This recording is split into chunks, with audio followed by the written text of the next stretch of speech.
To go ahead and get started, um, these links right here, one of the links you're definitely going to want to visit is this Google Forms Ideas link. It lists out, I don't know, probably 30 different ways that you can use Google Forms in your classroom. If you get stuck after this presentation, this Google Forms help will take you directly to Google's help forum, and they walk you through a lot of the things that we're showing you here today. And one of the more advanced functions in Google Forms is what they call branching. And branching is where if you have a multiple choice question, if a student chooses one answer, it takes them to one question. If they choose a different answer, it might take them someplace else. You can use these a lot for tutorials. So let's say a student has a question, they choose the wrong answer, it takes them to a tutorial, then they go back, they select the right answer, it takes them to the next question. So a lot of teachers use branching for tutorials and things like that. So that's just an interesting bit of information that we were adding today. So what we're covering today, we're going to teach you how to navigate to forms, how to start a form, how to customize a form. We're going to cover the question types. I'm going to show you one of my quick tips that I do all the time is copying and pasting from something you probably already have. You're just going to paste it into now a form. I know a lot of teachers have done quizzes. They've typed them out in Microsoft Word or in Google Drive.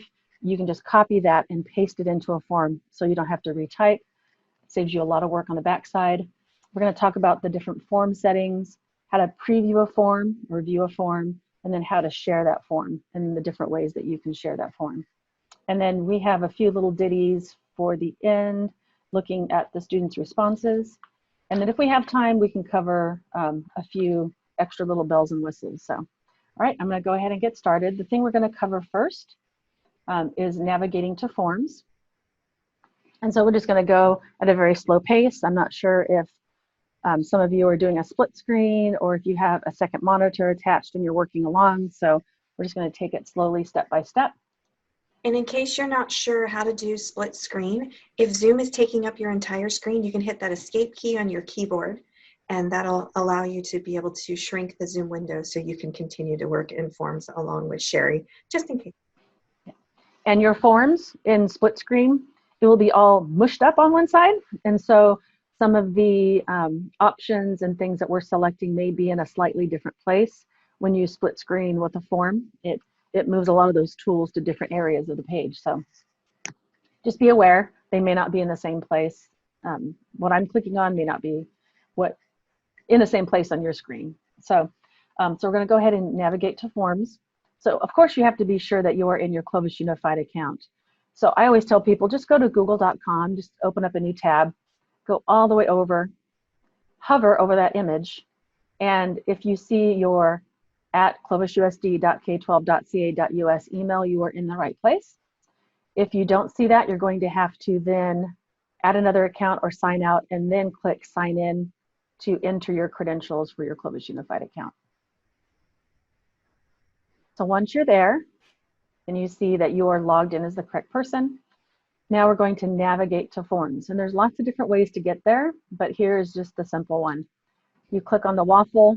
I always just go to my default drive. It's just fast and easy to get there. And to create a new form, you're going to click on New. Forms is hidden, so you go to More and then Google Forms. Let me do that one more time. You make sure that you're logged in with the appropriate account. Okay, we call it a waffle because we're all about food. Go to your drive. That's just basically your big digital backpack. It's got all your stuff in it. So I always just, by default, I just go there, click on New. Forms is kind of hidden, so you have to click on More. And then let's go ahead this time and select Google Forms. And so this is what you see every time you start a form. It's that default purple color, that default forms color. The name up here, you can click up here and put in the name, or you can click here. Let's see, today we're going to do an art quiz. If you title it here and then click here, it'll take what you've titled it here and it'll put it up there as the name of your quiz. Just a little shortcut so you don't have to name it twice. Here you can add a form description. You can say this is a, a 6-point quiz. It's going to be due on the 31st. You can add just some extra information for your students here if you would like to. Now, I know a lot of us really don't want to see a purple form every single time, and some of us just like to put glitter on things. And so a good way to customize a form, well, actually the only way, I shouldn't say a good way, is to click on the art palette here. And you can come down here through the themes and options and colors. So the header, I want to choose an image. So I click on choose image. They give you lots of images to choose from. If you don't see one here that you want by scrolling through, you can go ahead and upload an image just by browsing and going to the folder where you have that image. If you double click that image, it's going to open. And the banner is basically the size that you see. So you can take this and move it up and down on that image to select what you want at the top of your Google form. I'll show you what that looks like.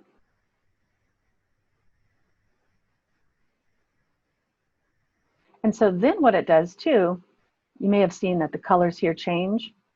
Google has an algorithm that looks at your image and goes, oh, look at all these colors were in that image. You might want to use these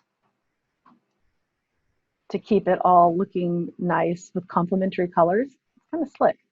So that's just decorating up your form and making it look good. So here down the side, we have our question types. This one is just add a new question, and it just defaults to multiple choice most of the time. But if you're putting in a lot of short answer, it'll change. It'll default to putting in short answers for you. So this is adding a question. This one is adding text. If you need to insert some text, maybe a passage to be read by your students, you can put in some text or additional instructions. You can also insert an image and a YouTube video. And then this is for sections. So I talked about branching earlier. This is what you would use to help you with that branching function, creating different sections. So now we have our first question here. The different question types lay underneath, because Google is great about hiding things under these little down arrows. So if you see a down arrow, there's usually some pretty cool stuff in there. So make sure you pay attention to those. So if I click there, now I can see all of the different question types. Short answer is basically what it says, maybe a sentence. A paragraph, you can type quite a bit more. Multiple choice is what I have open. Check boxes, this is what you will use if you want your students to choose more than one answer, or if you want people that are filling out your form to be able to make more than one choice. So multiple choice, this button is a one select. The square, the checkbox, is multiple select. Drop down is like multiple choice, but it just drops your answers down in a little drop down menu. File upload will allow your students to upload images or files, just like the name states. This is a scale, like a 1 to 5 scale. They're voting, they're telling you their feelings from 1 to 5, 1 to 10, and there's lots of things that you can change. You can change the number scale, you can change it to stars, I think, or happy faces, I believe, or is it just stars? Multiple choice grid, checkbox grid, and then they can enter dates and times. Teachers, when you're making quizzes, you pretty much live in the multiple choice, checkbox, short answer, paragraph questions in a form. So we're doing a multiple choice question. So let me show you that little shortcut here. So here's my first question. I'm going to show you how to copy and paste into this form. So here are the questions that I had typed up maybe in a quiz previously that I've given my students. Now I'm just going to make it digital. So I can just come over here and I can Control C, copy, and then Control V, paste that question. Then here, if I highlight all of the answer choices, so instead of typing them or copying and pasting one at a time, if I just copy them, I can come over here and paste them. When it sees that there's a break, it says, oh, I'm sure those are now different answers. So it lays them all out for you. So copying and pasting is definitely easier than typing all of this back in there. All right, how are we doing? Any questions so far, Delene? No, none so far. Okay. Pacing good? Everybody Yes. keeping up? Okay. So I'm going to go ahead, I'm going to copy and paste these questions and the answers.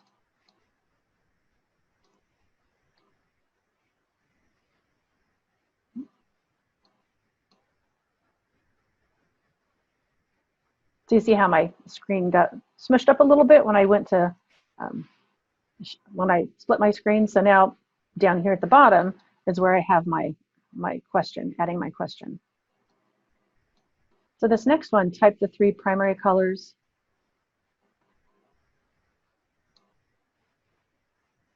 This one is a short answer. But the way it's laid out here is probably not the best way to change this answer into a form. So probably what you're going to want to do is give them lots of options and allow them to check more than one. So here under multiple choice, I'm going to change it to check boxes. And here I'm going to type in lots of different colors.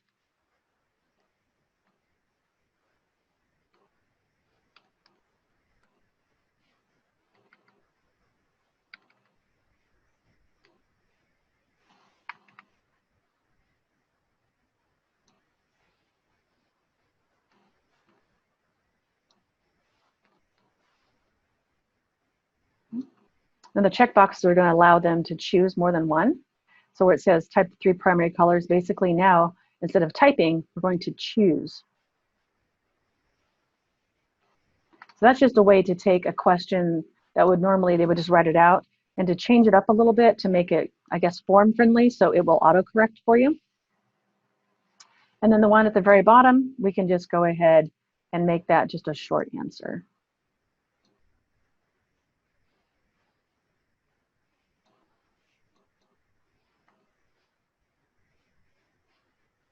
Okay, short answer text.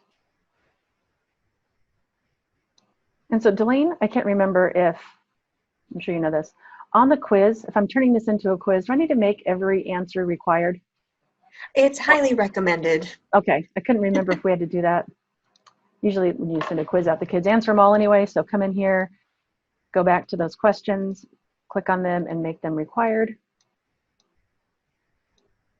And you notice we didn't have to ask for your student's name or the date or anything like that, because that is auto-populated when the students take the quiz and their responses are submitted to you. So all of that is not necessary on your quiz. If you send out a form to someone that's not in our domain, they're not logging in with their Google account, then you're going to want to ask for those things. You're going to want to ask for a name, maybe a phone number, an email, that kind of thing.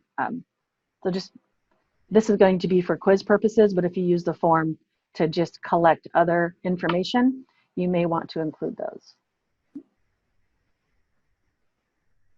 All right, so I'm going to go ahead and close my document here. Make my screen large again. All right, so we've covered some question types. We've covered basically, we're just covering the basics for this presentation, but I highly recommend that you pop into those question types and play around and experiment with the others. So now we're going to go to the form settings. So we've created our form. I could just send this out as a form and do the correcting on the back end by hand or looking at it through a spreadsheet, but there's an option in here to turn this into a quiz.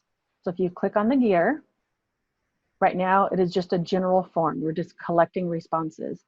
But if I click here on quizzes, I toggle my quiz switch on, and I'm going to make it into a quiz.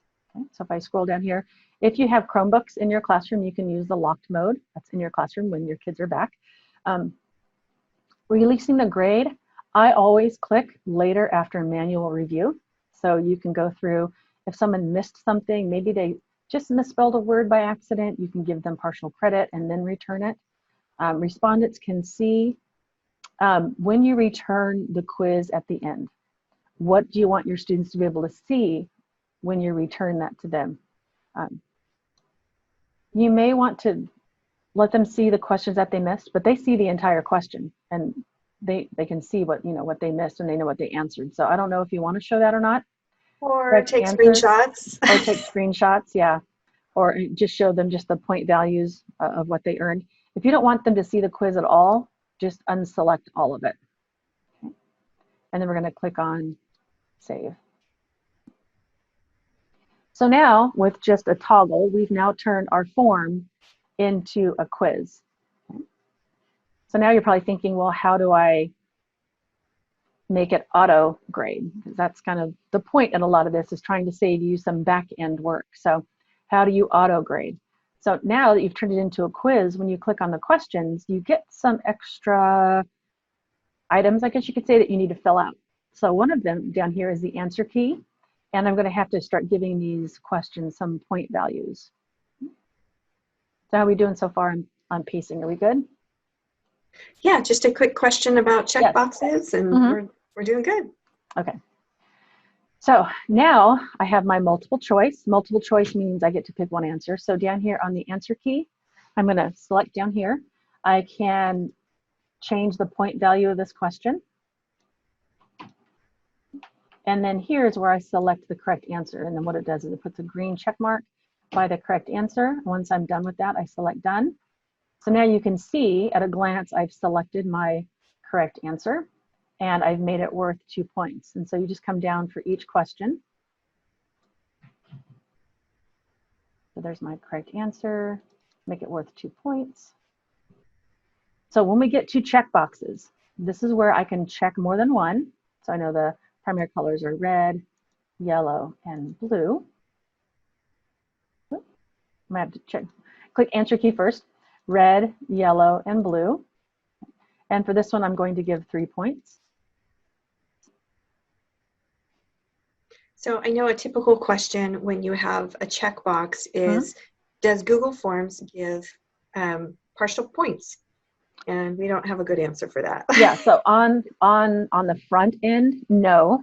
But on the back end, you can go in and you can give that partial credit. So what's going to happen is, let's say a student picks 4.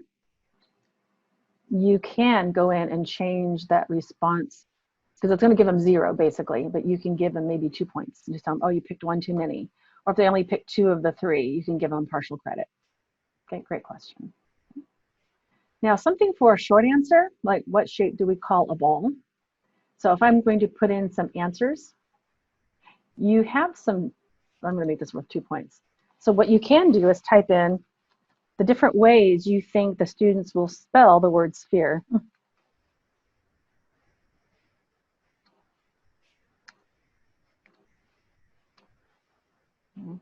And maybe you'll put in a couple incorrect spellings that you still want to give them credit for.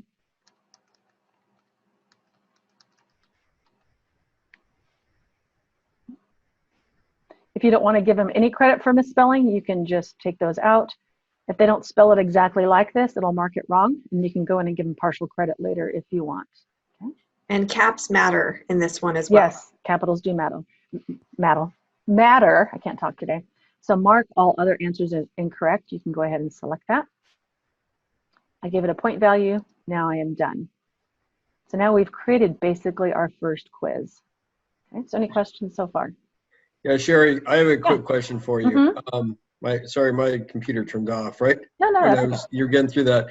How do you select the correct answer as a teacher?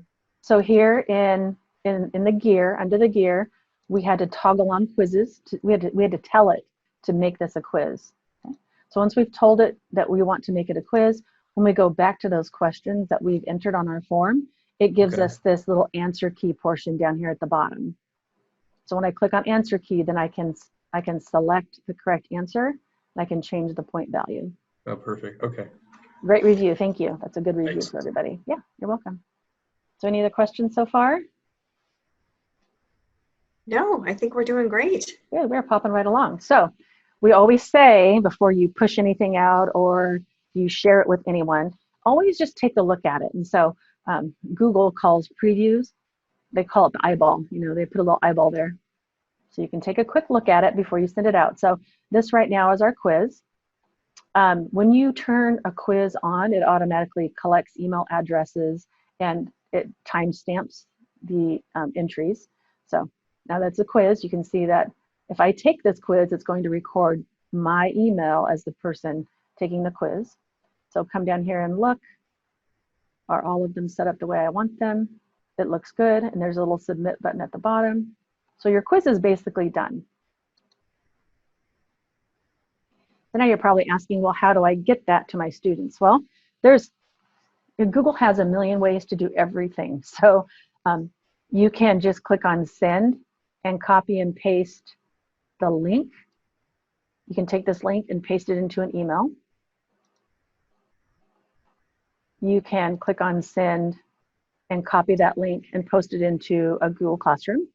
But even in Google Classroom, there's another way to get your form in. You can also embed this form onto a Google site, and they can take the form in the site, it's in your Google site itself. So embedding was covered in the Google site Zoom presentation we did last week, and I can direct you where to find those later. So this is grabbing a link, and this is sending it via email.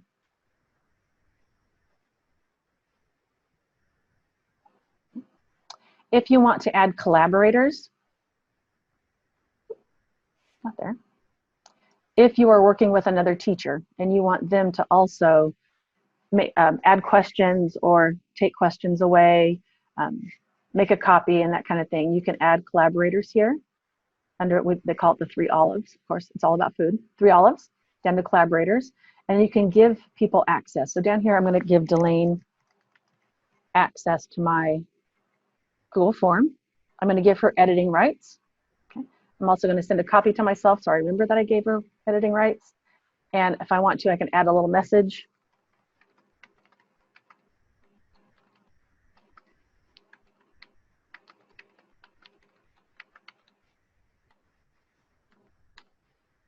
I can ask her to add some to it. I'm going to send that to her. So now, when I look at my sharing settings, I can see that Delane has editing access. I am the owner. And then if I need to change the link, so let's say I want to send this out, anyone with the link can view it, or only at Publish Unified. So you have all of these different share options. So our recommendation is to always just put this in a Google Classroom or embed it on a site or something like that. So it makes it easy for your students to access it. That's basically sharing kind of in a nutshell, just lots of different ways to share and to get collaborators. Are there any questions about that portion?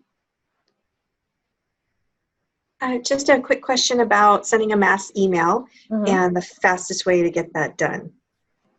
Oh, the mass email through Q? That's where we're leading to, but in forms, it's not possible to email your students with, first period or my class kind of email address.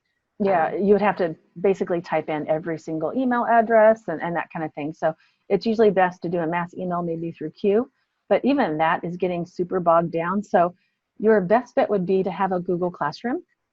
And, oh, sorry, I came here to show you Q real quick. So Q, and then there's a mass email document here. So this site is tech.cusd.com/staff resources. We've put all of our tutorials in here. But if you want to find the one for Google Classroom, you can click here. And here's the Zoom recording from last week about Google Classroom. And submitting the forms through Google Classroom, pushing it out to your students, and then collecting their responses through Google Classroom is, for your purposes, probably the easiest thing for them to do. And we can show you what that looks like here in a few minutes. Okay. So any questions about that portion, just sharing.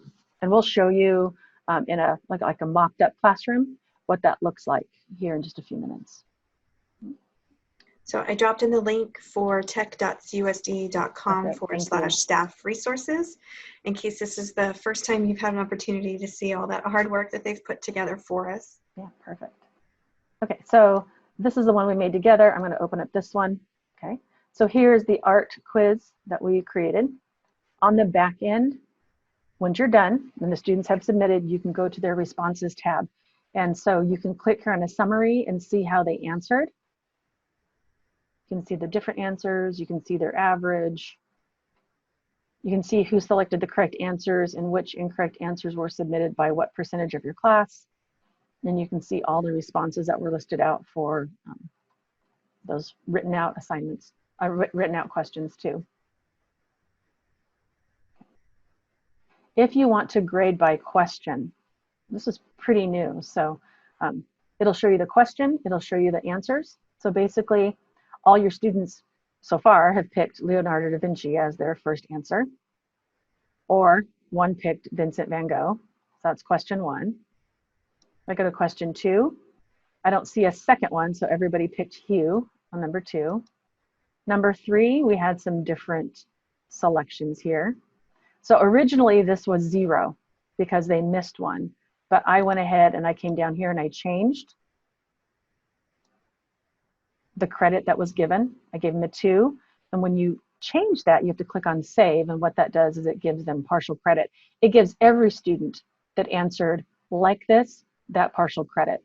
Okay, down here, oh, they missed one, so I'm going to give them 1 out of 3. It was a 0, I changed it to 1.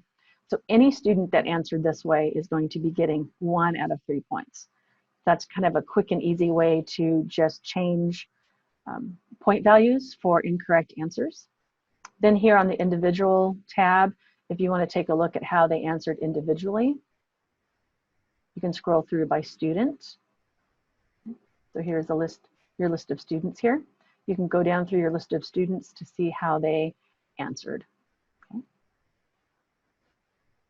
And you can also give individual feedback to those students based on their answers. So in this one, I gave some feedback here. You know, so close you had 2, there were 3, you know, just a little quick feedback for them. Okay. So any questions about changing point values, looking at individual responses, looking over your summary? None so far. I am just loving the partial credit feature. The all or nothing always bothered me. Yeah, yeah. Especially in a 2 out of 3 situation or a 4 out of 5 situation. So it's so great that Google has become responsive and flexible, and inventing different ways or updating different ways for us to be efficient. Yep, and they're really good about that. So if you want to give them feedback, I think it's now hiding under the little question down here in the bottom. You can take it to a Reporter Problem Help Center. Just click on Report a Problem and just give them feedback. That's what I always do. And then also, this little toggle switch is very important. So you've pushed out the form, the quiz to your students. You don't want them in there anymore. You don't want, you know, late students, you're not taking late responses. You can turn off your quiz, and now it's not accepting responses. So you had it open for a specific period of time. Now you're done. You're going to turn it off. And then when the students try to access the quiz, they're going to get a message saying, you know, responses have been turned off. So Sherry, once the quiz is done, how do we look at it in a spreadsheet view? So in a spreadsheet, great question. How did you know I was going there? So this little tiny icon here, this means Google Sheets. Okay? So you can go through and see everything here, but sometimes it's just a lot easier just to see it in a spreadsheet layout. All, you know, everything's there, you know, everything, you can just see it all. So if I click on the spreadsheet, what it does is it'll create a new one for me, or I can select one that already exists, but I'm just going to create the new one. And when I click on create, it pops open, it puts all of that student data into a spreadsheet. So I can sort and filter based on students and responses.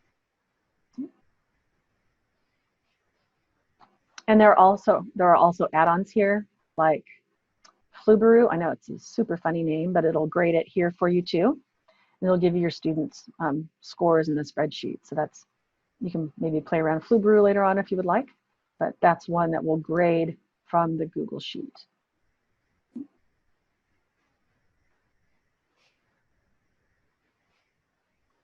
Sure, I have a question for you. Yes, sir. So when you're showing us that data sheet that has all their responses, what if I have a quiz that has like 20 questions on there? It'll go out 20, or however many columns are here, plus the 20.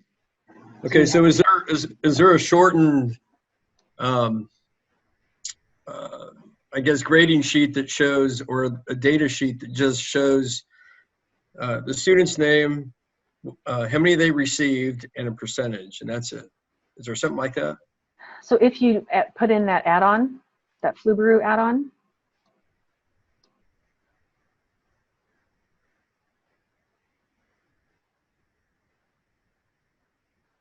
wow, things are slow today.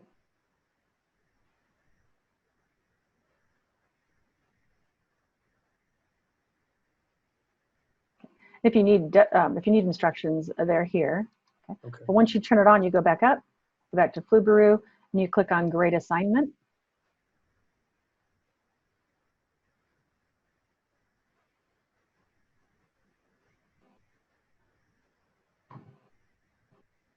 I think the entire universe is using Flubaroo today. So here what it does is it gives point values. So identifies the student, email, normal grading, the score. You don't want any points for that.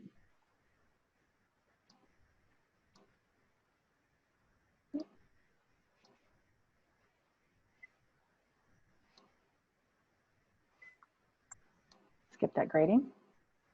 I think we made these worth 2 points each. So you might have to just go in and do this again real quick. The 3 primary colors, that was worth 3 points. It's the normal grading for what do we call a ball. Okay, so we're going to continue.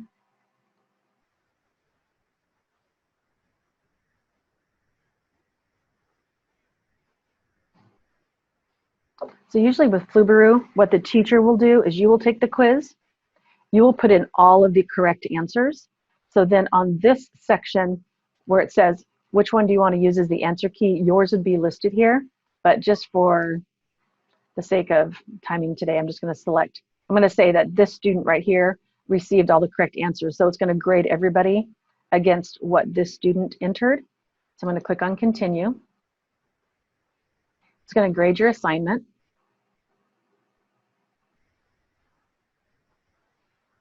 And then because I chose that one as the answer key, it's not going to show up down below. But what you're going to see on this sheet, which questions did they not do very well on? Then you have the student with how many points and the percentage, which this is not the best one to show this on, but it's just a real quick, this is how you use Flubaroo, and this is what you're going to see when you're done. The average, how many points possible, the number of low scoring questions are the ones that they highlight. And they only counted one submission because that one that we chose as the answer key, it knows that it's 100%, so it's not going to add that one in there. Okay. So any questions about Flubaroo?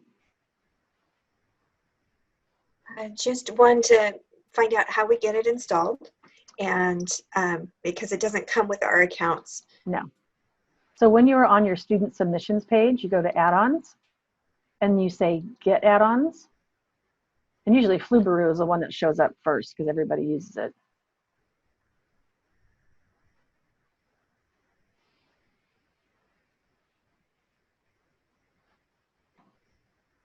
Right there. And it shows me that I've already installed it, but you would just click on install. You'd select it and then click on Sheets add-on. Or where did they move to install? Oh, it's not whitelisted, sorry.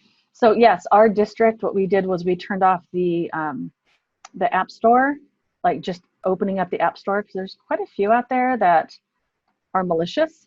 So we only open it up for certain add-ons and things like that. So if there's one that you know is fine, you can submit that to us and we can open that up in the App Store.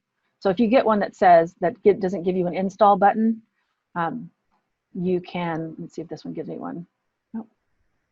You can send that to me and we can get that. Usually right here, there's an install button.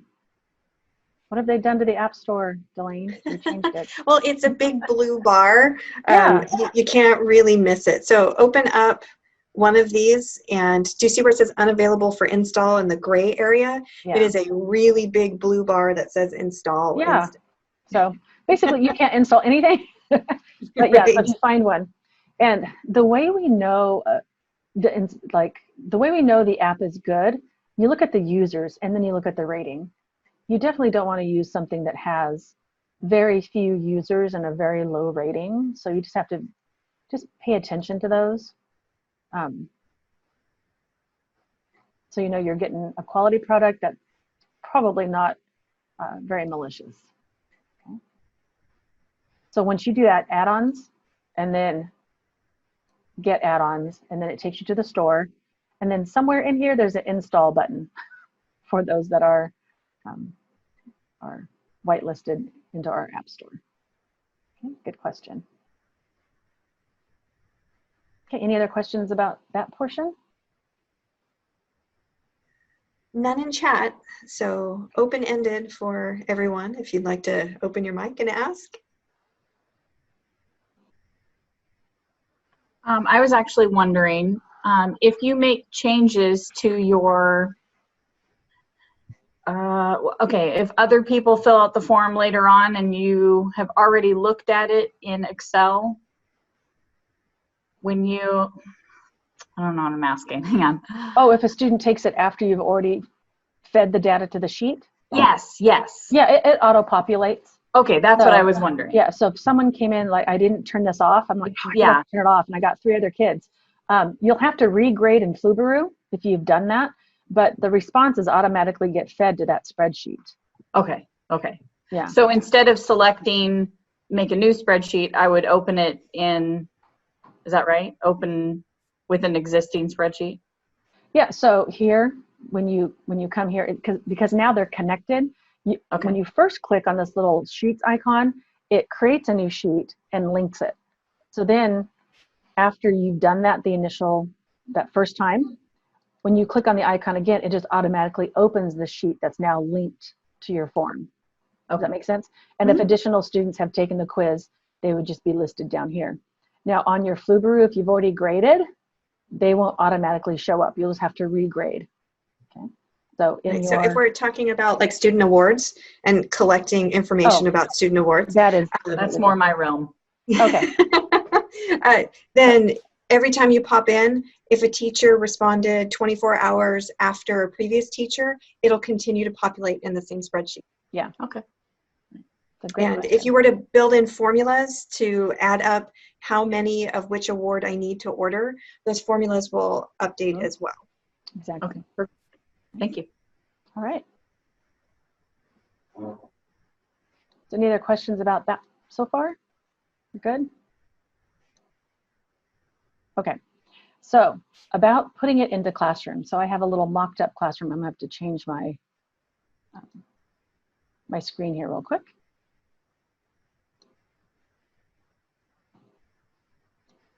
So this is my little practice class here, my little peanuts class. So in the stream, so basically I have added an assignment, and that assignment was a Google quiz. So under classwork, so here's my assignment. There's basically a Google form attached here as an assignment. I can see that I've assigned it to basically 7 students. 2 of them I've graded, 5 of them have not completed the assignment. So if I want to see their work, I can click in here. I can see it's been assigned, right? And 2 have been graded. So if I come down here, I can see these are the students that haven't taken it. These are the students that have taken it, and I have graded their assignments. The sorting status, I can change it by first name and last name.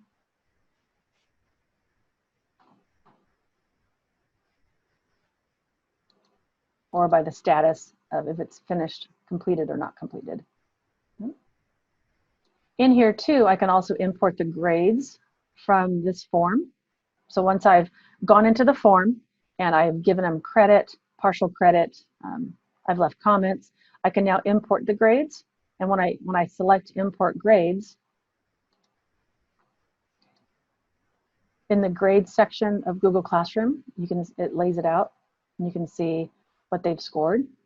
You can also change the point values here too. And in technology, we are working on a way to take these grades from Classroom here and import them into Q. Can't make any promises when that's going to happen, but they are definitely working on it. So I am so in progress. excited. I have offered my data to help them make that. Mm-hmm. So that's so great. So Right, a you'll do question, anything to- right, a question someone might have is, okay, so Sherry, you set up your quiz. Mhm. Before you put it in Google Classroom, did you actually set it up as a quiz, or did Classroom make it a quiz for you? You can do either way. So if I come in here to classwork and I say create an assignment, I can create a form directly from here, or I can add the form from my Google Drive. If I'm in recents, it says, oh, is this what you want to add? You're like, yeah, that's the one I want to add. And then once you do that, you assign it, click on assign, it populates it as an assignment. And then that's where you can see how many have completed, how many haven't completed. Okay. If you want to view the assignment, like I said, over here, you can sort by the different status, and you can just see across the board what's going on. If I click the forms, because I am the owner of that form, I can open it up and take a quick look at it too. And if I want to click on edit, it takes me into the editing portion where I can look at the responses directly from Classroom. And so Great I noticed question. that you said, because I owned the form, I could put it in Google Classroom. So if this was shared from me from a colleague, and I have the Google form because my colleague made it, can I put it in Classroom? You could, but then your colleague would be getting the responses. So what you want to do, sorry, I have to plug my computer and it's dying. So what you're going to want to do is make a copy of that form, then put that form into your classroom. So then you are the collector of the data.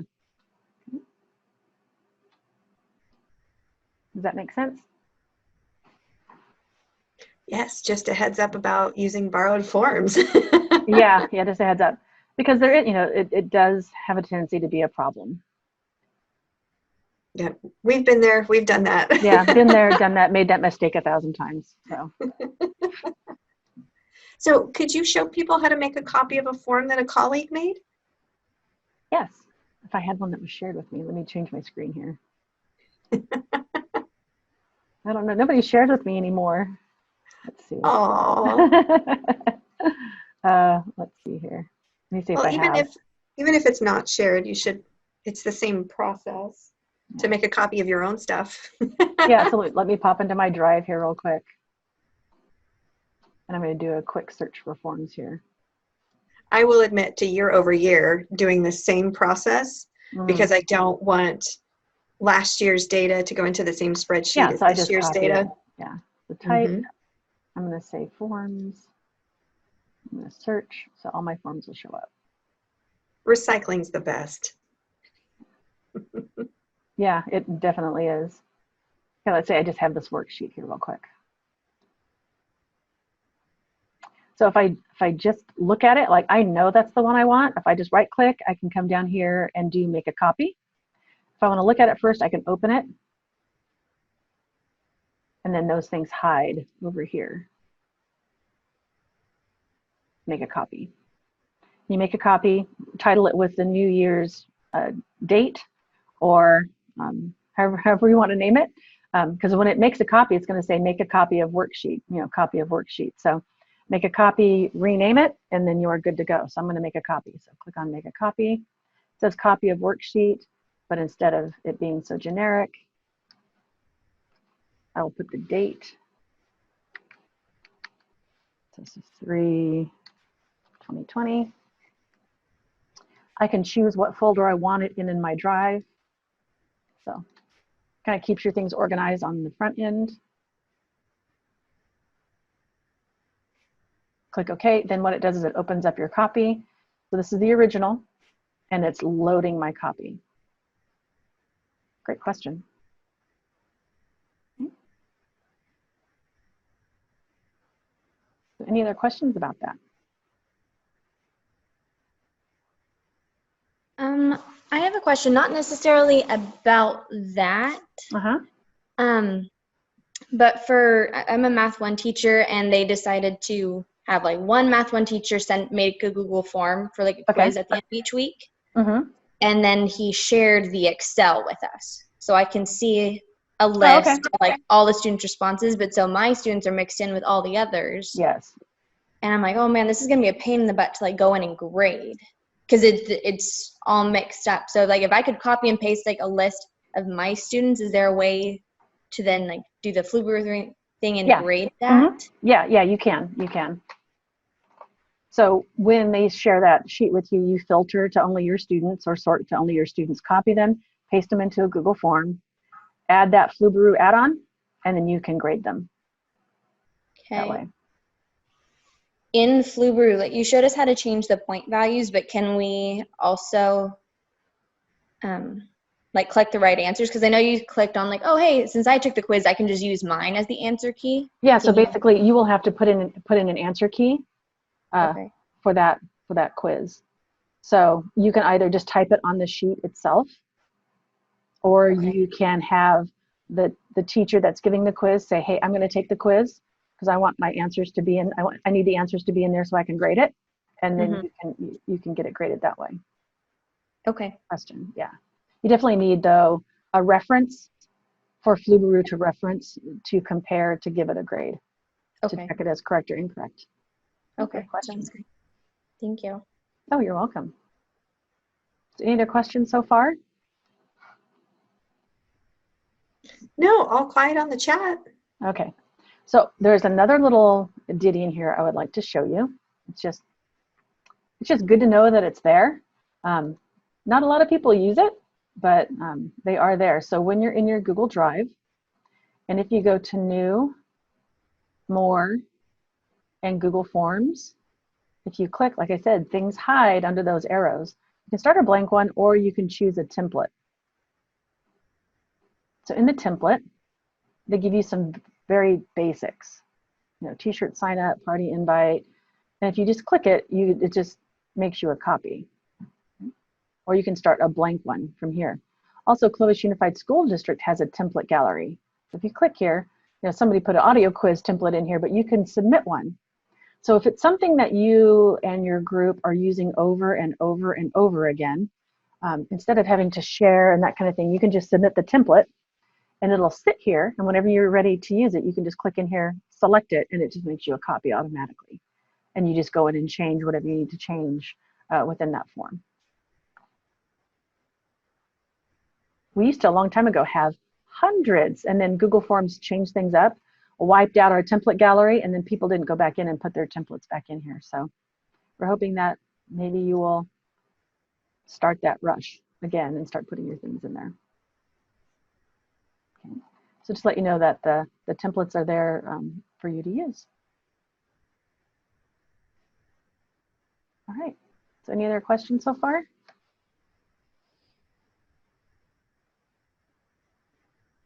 No, none that we're seeing across chat. Okay.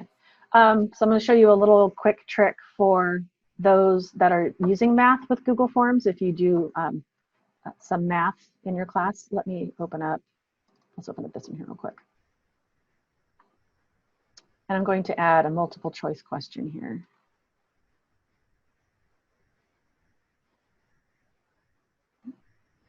There is a site called codecogs.com.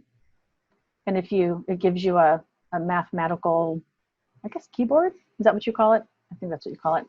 You can go ahead and type out your mathematics equations.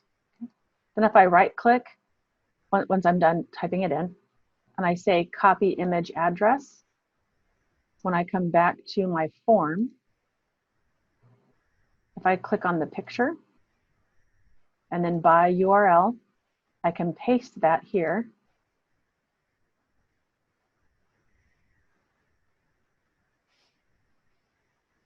And it will eventually someday, there you go, paste a picture of my equation there, and I can insert the image.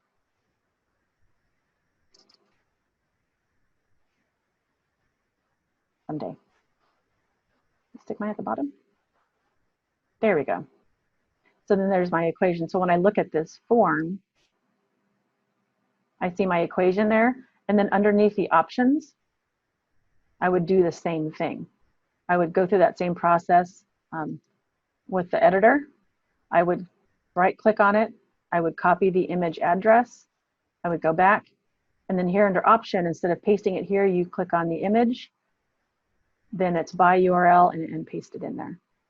Okay. So that's a way to make a mathematics quiz. Or there are extensions and things you can add, but a lot of them cost money, especially Equate.io is one. It's kind of pricey and that kind of thing. But if you're a pure math teacher, you may want to consider using Microsoft Forms. They have a much better mathematics equation editor. And when you like add a new one, as long as you have math turned on, it looks at this and then it says, hey, you want some more that are like that? And you say yes. And you're going to say add all. And it's a faster way to create your quizzes. If it's about, one question type, they have a much robust, I think you can say, math editor running in the background. So if I preview this as a student, I can actually enter without having to pay extra for like Equatio and things like that. I can actually enter my answer using the mathematics keyboard. Ooh, interesting question. Other than me going, ooh, code cards. Yeah.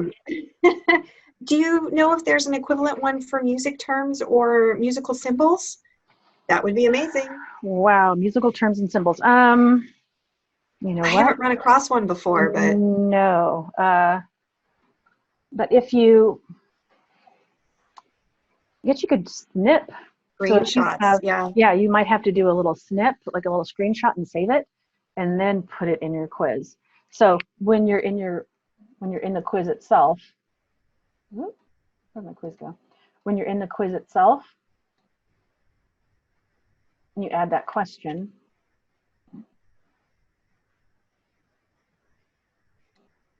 you click here, and you would just end up uploading your image from your desktop into the quiz. So you might have to do a bunch of snipping, screen snipping and things on the front end, and then on the back end, you're just uploading to your form. And probably once you've snipped enough, you'll probably have a pretty good bank of what you need, and so the forms will start rolling out faster once you get that bank of images that you need. And I'll definitely keep a lookout for some music symbols and things like that that might help you out there. Great question. Now we have 4 minutes left. Well, a non-Google Forms question is, how do I get Microsoft Forms? Oh, so Microsoft Forms, you already have them. The way you access them is you go to portal.office.com. I hope if I can type. I love that you read my mind, Sherry. It's so great. So go to portal.office.com. And when you're on your district device, it'll push you right through. You may have to say yes, is this you one time, but it'll automatically push you through. And then Forms doesn't live, usually OneDrive is kind of like Google Drive on the back end, but OneDrive is your backpack for Microsoft. So instead of clicking on OneDrive though, because Forms, they don't live here, you click on, they have a waffle too, in Office 365. You click on their waffle and you go down to Forms. And here, instead of creating the form and then calling it a quiz, you created a quiz, you say it's a quiz right from the beginning. And then when you're making your quiz, you have to just make sure you turn on, right here, you turn on the little math. It's like flipping a switch. It makes the quiz realize that you're making a math quiz. And so you turn that switch on, and then it starts giving you the math editing keyboards. So you do it right here in the question. It's one of those golden secrets, right? Nobody talks about it. We have it and it's amazing, but unless you kind of realize that it's there, it's just a hidden secret. And how would you recommend people share this version of Microsoft Forms with students? So here you click on share, And you want to change this probably to anyone with the link can respond. No, this one you can actually say only people in my organization can respond, and you copy it.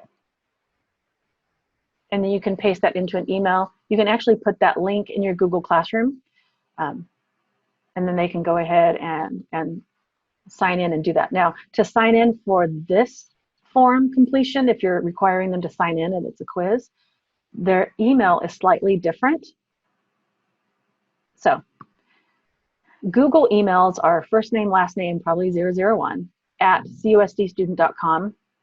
Their emails on their Microsoft side are first name, last name 001 at my.cusd.com, which is actually easier for them. So they would log in that way, then they would take your quiz, and then on the back end, this is how your responses look.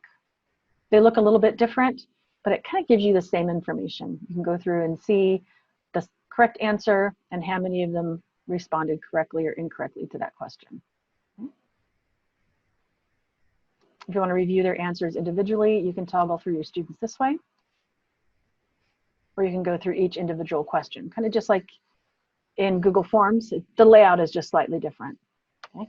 And you can also give partial credit here, just like you can in Google Forms. So the math teachers, they're just in a unique situation where it's hard to get those equations in the question, and it's hard for students to respond unless you just give them multiple choice all the time, and that's not how they're tested. They have that mathematics keyboard that they have to use. So any other questions? We have a minute left. None through chat. Okay. Thank you. You're welcome. Have a great rest of your morning. Thank you. Bye. Bye. Okay.